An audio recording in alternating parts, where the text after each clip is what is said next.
Bonjour à tous, on commence cette revue de presse par l'Angleterre et la rencontre d'hier soir entre Arsenal et Leicester.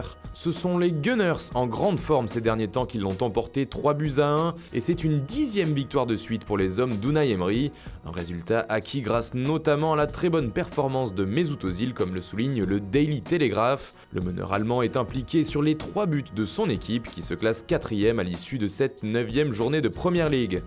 Mais ce qui fait les gros titres dans les tabloïds anglais, c'est surtout le retour de Cristiano Ronaldo à Manchester. Attention United, titre le Daily Mirror, des retrouvailles qui pourraient être difficiles pour son ancien club, les Red Devils n'étant pas au mieux en ce moment. Le retour de CR7 fait aussi du bruit outre-Manche, après ses déclarations sur les accusations de viol dont il fait l'objet. La vérité triomphe toujours, titre ainsi le Guardian, relayant les propos du quintuple Ballon d'Or en conférence de presse. La star portugaise a également affirmé qu'il se considérait comme un exemple à suivre. Suis-je un violeur ? Non, je suis un exemple, peut-on lire en une du Sun.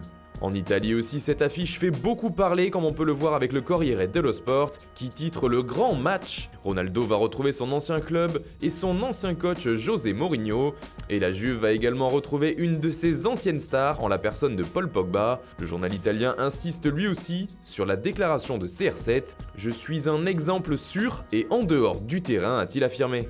En Espagne, la cote de Julen Lopetegui, l'entraîneur du Real Madrid, est au plus bas. Après plusieurs mauvais résultats, il n'a plus vraiment le choix avec ce match de Ligue des Champions contre le Viktoria Pilsen. Il faut gagner, et selon le quotidien Marca, le jury de Lopetegui, c'est son effectif et les joueurs qui le composent. D'ailleurs, l'un d'entre eux s'est exprimé hier sur le sujet, il s'agit d'Isco dont on peut lire les paroles fortes en une de As. « Si on vire Lopetegui, alors il faut tous nous virer », a-t-il déclaré. En France, alors que le PSG affronte Naples demain, c'est un autre problème auquel le club français doit faire face selon l'équipe. Alors que tout roule pour les Parisiens en championnat avec 10 victoires d'affilée, toutes les tensions se concentreraient autour de la relation entre Thomas Tuchel et Antero Henrique.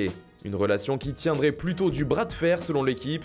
Tous les deux essayeraient d'étendre leur zone d'influence, notamment Henrique qui se sentirait menacé. En coulisses, Tuchel lui reprocherait notamment le dernier mercato, qu'il considère comme un échec. Enfin, on termine par l'Olympique lyonnais qui va affronter Hoffenheim ce soir en Ligue des Champions.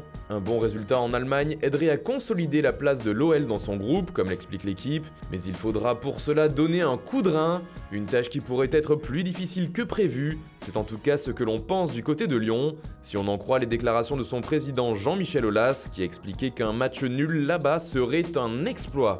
Voilà, c'est tout pour ce matin, bonne journée à tous, on se retrouve très vite pour une nouvelle vidéo sur Foot Mercato.